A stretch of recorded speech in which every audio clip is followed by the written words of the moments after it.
Treatment. Those who bore many young quickly were rewarded with better food, lighter workloads, and small monetary gifts. Those deemed infertile faced sail to the deep south where life expectancy was measured in years rather than decades. Fanny Kemble, wife of a Georgia planter, recorded her horror at discovering the systematic breeding program on her husband's plantation. The women are constantly in the family way, owing, as they say, to the overseer and the neighboring planters who make them gifts of money and presents to breed. The auction blocks of Richmond, Charleston, and New Orleans became showcases for human breeding programs. Advertisements in Southern newspapers described enslaved women as very prolific or a good breeder, while the young were sold with promises of their future reproductive potential. A typical advertisement from the Richmond Enquirer read, "For sale a Negro woman, 24 years old and her young, 1 8 and the other 3, said Negro woman is very prolific in her generating qualities and affords a rare opportunity to any person who wishes to raise a strong and healthy lot of servants for their own use." Male enslaved people were selected for breeding based on their physical size, strength, and perceived genetic superiority. Some masters maintained detailed stud books similar to those used for prize horses, tracking bloodlines and genetic traits across generations. Large, strong men were encouraged or forced to father offspring with multiple women, creating extended family networks that could be torn apart and sold at any moment. The psychological trauma of breeding programs extended beyond the immediate victims to poison entire communities. The young knew they had been bred like animals for profit. Parents understood that their love for their youths made them more vulnerable to their master's cruelty. Love itself became a weapon that could be used against them. The threat of family separation hung over every enslaved household like a constant sword, making normal family relationships nearly impossible to maintain. Josiah Henson, whose life story would inspire Harriet B. Chesto's Uncle Tom's Cabin, described the agony of fathers who could not protect their offspring. The husband and father, however much he may love his wife and children, however much his affections may be wrapped around them, must submit without a murmur to their being torn from his embrace, to be sold and separated from him forever. This powerlessness corroded the foundations of family life, forcing enslaved people to love while knowing that love would inevitably bring loss. The breeding system created a grotesque marketplace in human potential.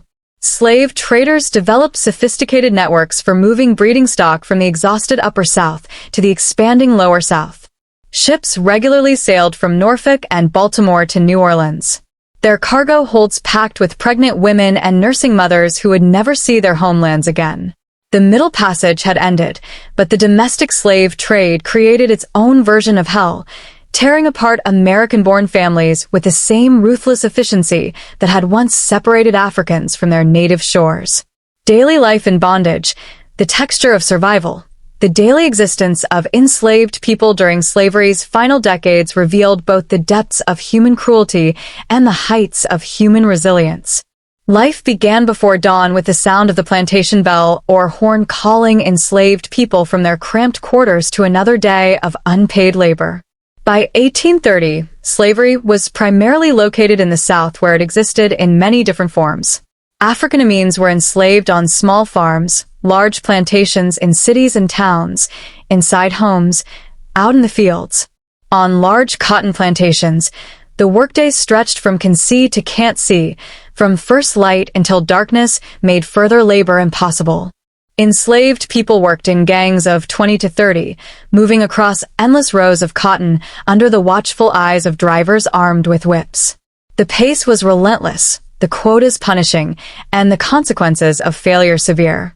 Frederick Douglass, reflecting on his years in bondage, wrote, "There was no getting around it. We must work, and we must work hard." The crack of the whip was heard from morning until night. The physical toll was devastating.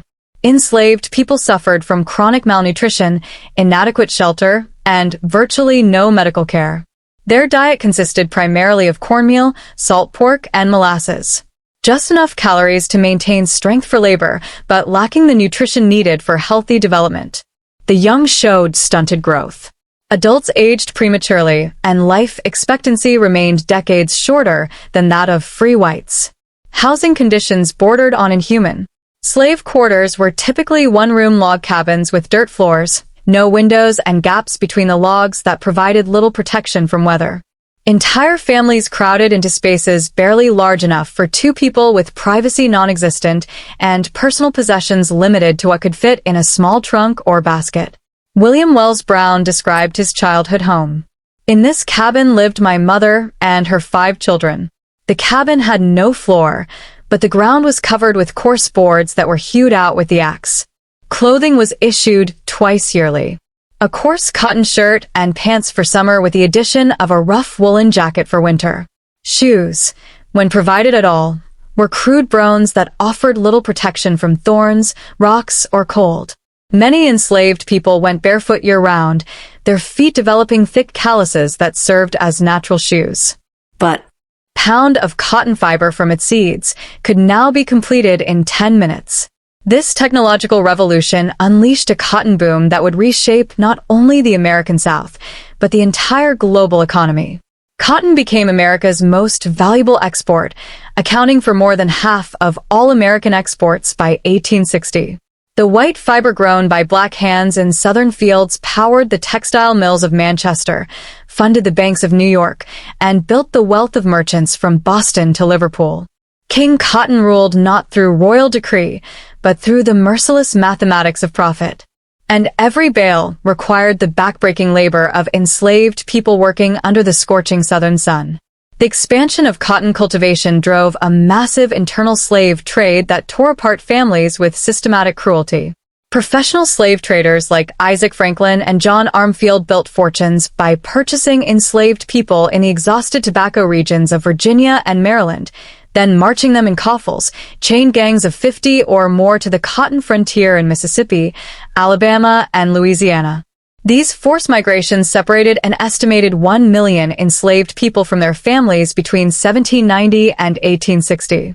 The young were sold away from parents, husbands from wives, siblings scattered across thousands of miles with no hope of reunion. Charles Ball, an enslaved man forced to march from Maryland to South Carolina, described the horror of family separation. My little daughter ran up to me and, throwing her arms around my neck, clung to me convulsively and begged me in such tones of anguish as I never heard before not to go and leave her. The slave trader's response was swift and brutal. Ball was chained to other captives and forced to walk away as his daughter's cries echoed behind him. Such scenes repeated thousands of times across the expanding South, leaving emotional wounds that would never heal. The plantation system that emerged in the Cotton Kingdom represented slavery at its most systematized and brutal. Large cotton plantations operated like military camps with enslaved people awakened before dawn by the sound of horns or bells, marched to the fields under armed guard, and forced to work until darkness fell. The task system that had allowed some autonomy in rice-growing regions gave way to the gang system where enslaved people worked in large groups under the constant supervision of overseers armed with whips. Solomon Northup, a free black man kidnapped into slavery and forced to work on a Louisiana cotton plantation, described the daily terror. The crack of the lash and the shrieking of the slaves can be heard from dark till bedtime on Epps' plantation any day almost during the entire period of the cotton picking season. Enslaved people who failed to pick their assigned quota of cotton, typically 150 to 200 per day, faced savage beatings. Those who exceeded their quotas found their requirements raised the following day, creating a system where success brought only greater suffering.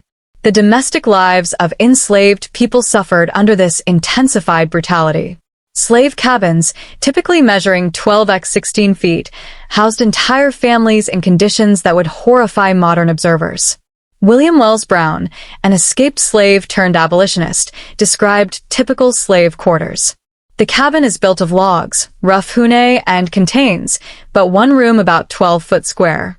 In this room, the whole family live, both men and women. Privacy was non-existent, sanitation minimal, and comfort unknown. Enslaved women faced particular horrors during this period. Beyond the crushing labor demands that made no distinction for pregnancy, they endured systematic sexual exploitation that was both legal and encouraged. Masters, overseers, and their sons assaulted enslaved women with complete impunity, knowing that no court would convict a white man for raping his human property. Harriet Jacobs, writing under the pseudonym Linda Brent, captured the anguish of enslaved mothers. The slave woman ought not to be judged by the same standard as others, the breeding grounds of human cattle. As the international slave trade ended in 1808, the domestic breeding of enslaved people became a deliberate and systematic practice that revealed American slavery at its most morally depraved. What had once occurred as a byproduct of plantation life became a calculated business strategy designed to maximize the production of human property. Virginia transformed itself from a tobacco state into America's largest breeding ground for enslaved people. The exhausted soil of the Chesapeake region could no longer compete with fresh cotton lands in the Deep South. But Virginia's enslaved population represented a renewable resource that could be harvested and sold year after year. Pregnancy started around the age of 13, and by 20, the women slaves would be expected to have 4 or 5 descendants. To encourage birth, some population owners promised women slaves their freedom after they had produced 15 heirs. The calculations were cold and methodical. Thomas Jefferson recorded in his farm book that enslaved women produced a 4% annual return through their breeding capacity alone, a profit margin that compared favorably to other investments of the era. Plantation records from Virginia and Maryland revealed a systematic tracking of enslaved women's menstrual cycles, pregnancies, and birth rates. Masters kept breeding records as meticulously as modern farmers track livestock, noting which enslaved men were paired with which women to produce offspring with desired physical characteristics. Enslaved women became trapped in a nightmare where their reproductive capacity determined their value and left them vulnerable to cuts, infections, and frostbite. Medical care was almost non-existent, with masters viewing sick enslaved people as economic losses rather than human beings deserving compassion. Home remedies and folk medicine filled the gap left by professional neglect. Enslaved communities developed extensive knowledge of herbal treatments, with elderly women serving as healers and midwives. Yet even their skills could not overcome the fundamental problem. Enslaved people were expected to work regardless of illness, injury, or disability. The psychological warfare was as cruel as the physical abuse. Masters and overseers employed a systematic campaign of dehumanization designed to break the spirit of enslaved people. They were forbidden from learning to read or write, denied legal recognition of their marriages, and prevented from owning property. Their offspring could be sold away at any moment. Their spouses traded like livestock, and their own bodies violated without legal recourse. Yet within this system of total oppression, enslaved communities created spaces of resistance, culture, and humanity. The slave quarters that appeared so miserable to outside observers became centers of vibrant community life after the workday ended. Families gathered around small fires to share stories, sing spirituals, and pass down African traditions through music, dance, and oral narratives. These cultural practices served as acts of resistance, preserving elements of identity that slavery sought to destroy. Religion became a cornerstone of survival and resistance. Enslaved people embraced Christianity not as their masters intended, as a doctrine of submission, but as a liberation theology that promised eventual freedom. The spirituals they created contained coded messages about escape routes, secret meetings, and dreams of freedom. Go Down Moses was not merely a religious song but a call to action, with Moses representing Harriet Tubman or other conductors on the Underground Railroad. Harriet Tubman herself embodied the spirit of resistance that flourished even under slavery's heaviest chains. Born into bondage in Maryland around 1822, she escaped to freedom in 1849, but returned 19 times to lead other enslaved people to freedom. Her success earned her the nickname Moses and a bounty of $40,000 on her head, more than most plantations were worth. She never lost a single person on these dangerous journeys, guiding over 70 souls to freedom through a network of safe houses, secret signals, and sheer courage. The Underground Railroad represented organized resistance on a scale that challenged slavery's fundamental assumption of black docility. Conductors like Tubman worked with a network of black and white abolitionists to move enslaved people from the South to free states and Canada. The system operated through code words, secret signals, and safe houses that created an invisible highway to freedom running parallel to the legal structure of bondage. Family life under slavery required extraordinary adaptations to survive impossible circumstances. Parents taught the young to be subservient around whites while maintaining their dignity and humanity in private.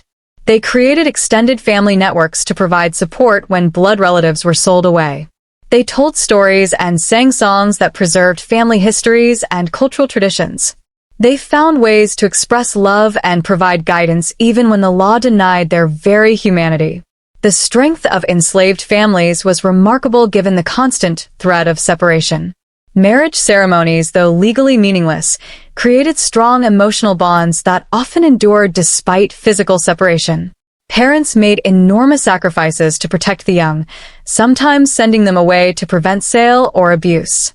The young learned early that their parents' love came with limitations imposed by the master's power. Yet they also learned that love itself was a form of resistance against dehumanization, the final reckoning, war, and emancipation. The decade of the 1850s witnessed slavery's final expansion and the growing recognition that America could not endure permanently, half slave and half free. The Compromise of 1850 temporarily eased tensions by admitting California as a free state while strengthening the Fugitive Slave Act. But it only delayed the inevitable reckoning. The Kansas-Nebraska Act of 1854 sparked Bleeding Kansas, where pro-slavery and anti-slavery settlers fought a preview of the larger conflict to come. Harriet Beecher Stowe's Uncle Tom's Cabin, published in 1852, brought the realities of slavery into northern parlors and revealed the moral bankruptcy of the peculiar institution to millions of readers. Based on real testimonies from escaped enslaved people, the novel depicted the systematic cruelty of slavery with unprecedented emotional power. Southern defenders of slavery correctly recognized the book as a mortal threat to their system, banning it throughout the slave states and denouncing it as abolition propaganda. The Dred Scott decision of 1857 marked slavery's legal triumph and moral naw. The Supreme Court ruled that enslaved people could never be citizens, that Congress had no power to prohibit slavery in federal territories, and that black people had no rights, which the white man was bound to respect. The decision opened all federal territories to slavery and suggested that free states themselves might eventually be forced to accept human bondage. Frederick Douglass responded, with prophetic clarity, "This very attempt to blot out forever the hopes of an enslaved people may be one necessary link in the chain of events preparatory to the downfall and complete overthrow of the whole slave system." John Brown's raid on Harper's Ferry in 1859 demonstrated that the sectional crisis had moved beyond political compromise. Brown and his small band of followers, black and white, attempted to seize the federal arsenal and, visible in patterns of racial segregation, economic inequality, and social division that persisted long after the last chains had been broken. The end of slavery in 1865 marked not the conclusion of America's racial reckoning, but its beginning. The 4 million people who had been held as property became the foundation upon which a new, more inclusive democracy would slowly and painfully emerge. Their journey from bondage to citizenship, from property to personhood, would define the next chapter of the American story. A chapter written in the freedom they had claimed, the dignity they had preserved, and the future they would build for their children and their children's children. Arm enslaved people for a general revolt. Though the raid failed and Brown was executed, his willingness to die for black freedom electrified abolitionists and terrified slaveholders. Southern newspapers spoke of slave insurrections and northern conspiracies, while enslaved people throughout the South whispered of a white man who had given his life for their freedom. Abraham Lincoln's election in 1860 on a platform of preventing slavery's expansion triggered the secession crisis. South Carolina led the way, declaring that Lincoln's Republican Party threatened the institution of slavery. The Confederate States of America formed explicitly to preserve and extend human bondage, with Vice President Alexander Stephens declaring that their new nation was founded upon the great truth that the Negro is not equal to the white man, that slavery, subordination to the superior race, is his natural and normal condition. The Civil War began as a conflict over Union and secession, but it quickly became a war over slavery itself. Enslaved people forced the issue by fleeing to Union lines in such massive numbers that they created a crisis the federal government could not ignore. These contrabands, as they were initially called, provided crucial intelligence about Confederate positions, served as laborers for Union armies, and eventually became soldiers fighting for their own freedom. The Emancipation Proclamation of January 1st, 1863 transformed the war's moral landscape by declaring freedom for enslaved people in rebel states. While limited in scope, it did not apply to border states or areas under Union control. The proclamation made clear that Union victory would mean slavery's destruction. Frederick Douglass called it the first step on the part of the nation in its departure from the thraldom of ages. Enslaved people did not wait passively for liberation from above. As Union armies advanced through the South, plantation discipline collapsed, and enslaved people took freedom into their own hands. They abandoned cotton fields, refused to obey overseers, and flocked to Union camps by the tens of thousands. This massive self-liberation represented the largest slave revolt in American history, involving not hundreds but hundreds of thousands of people who chose freedom over bondage when the opportunity arose. The enlistment of black men in Union armies marked a revolutionary transformation in American military and social policy. Nearly 200,000 African-Americans served in Union forces, with most being formerly enslaved people fighting for the freedom of their families and communities. Their battlefield courage demolished racist stereotypes about black military capability and proved that enslaved people were willing to fight and die for freedom when given the chance. The war's final years witnessed slavery's death throes as a coherent social and economic system. Confederate armies increasingly relied on enslaved laborers to build fortifications, transport supplies, and produce food. But this dependence undermined slavery itself. As enslaved people gained increased mobility and awareness of their strategic importance, masters fled with valuable enslaved people to avoid advancing Union armies, creating chaos and opportunities for escape. By war's end, slavery had effectively collapsed across most of the South, even before legal emancipation arrived. The 13th Amendment, ratified in December 1865, formally abolished slavery throughout the United States, ending nearly 250 years of legal human bondage. Yet, the amendment's passage marked not slavery's sudden death, but the legal recognition of its practical collapse under the weight of war, resistance, and moral condemnation. The moment of emancipation revealed both the magnitude of what had been destroyed and the enormous challenges that lay ahead. For a million formerly enslaved people found themselves free, but without land, education, or economic resources.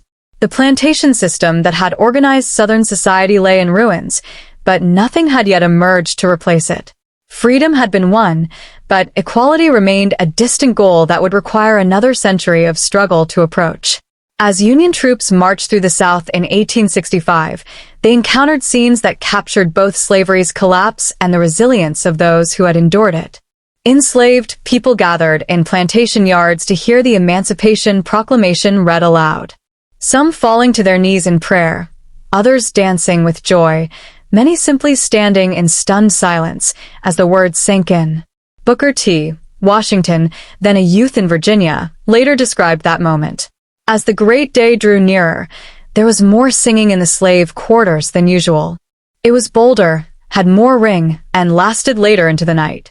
The story of American slavery from 1776 to 1865 encompasses both the deepest cruelties and the highest nobility of which humans are capable.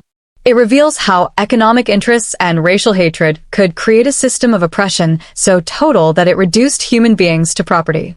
Yet also demonstrates the unconquerable human spirit that found ways to resist, survive, and ultimately triumph over bondage.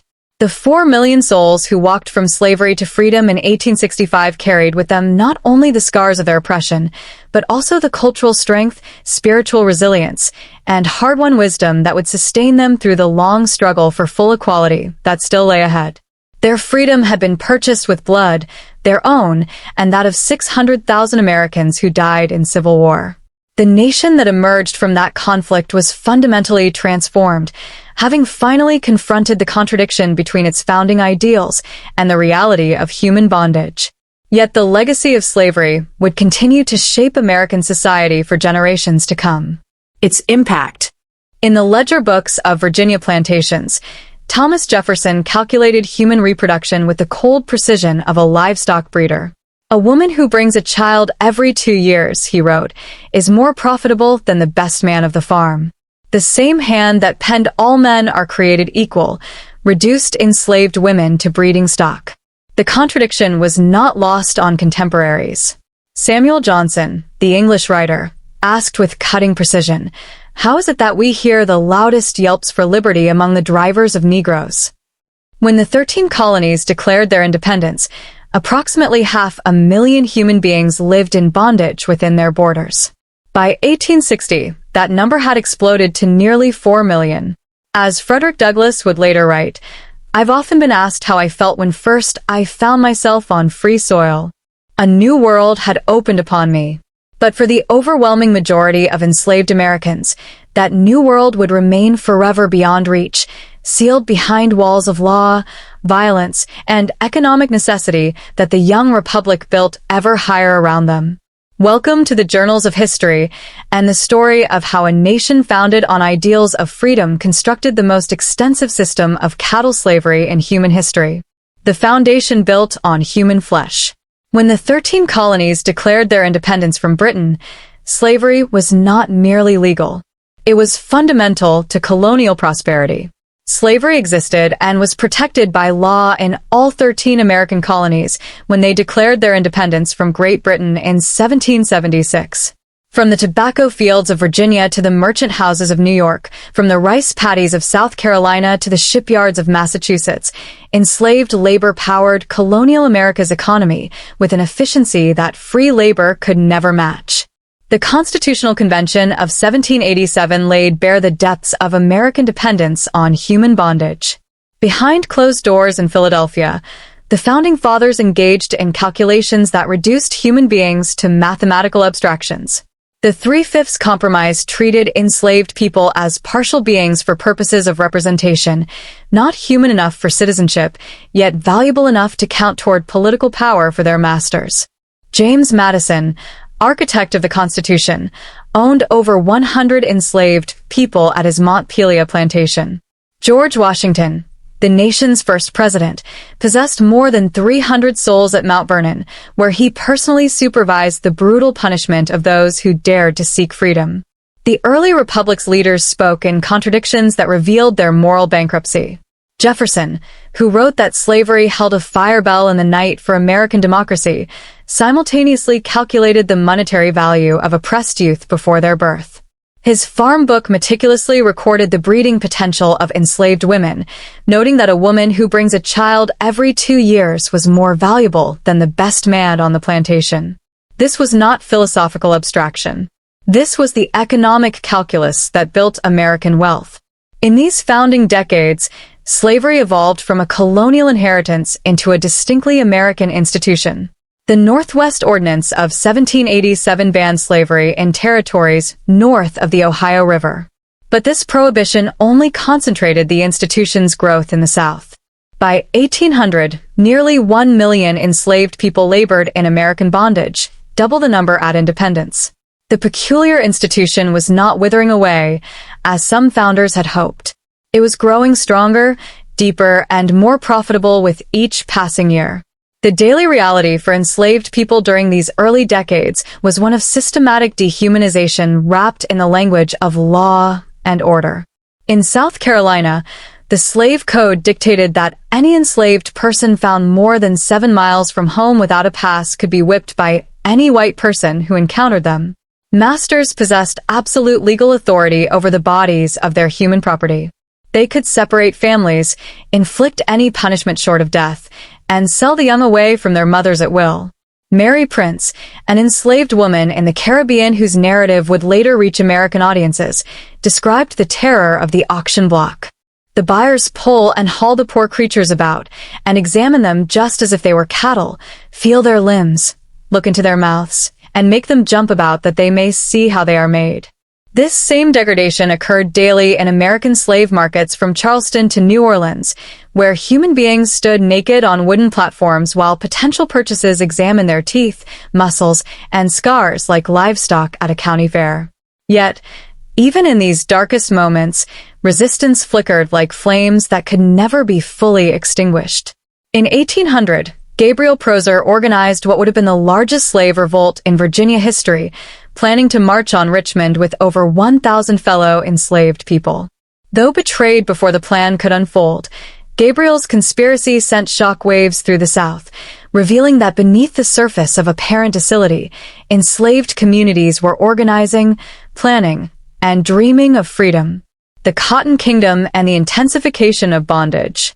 The invention of the cotton gin in 1793 transformed American slavery from a declining colonial relic into the engine of national economic growth.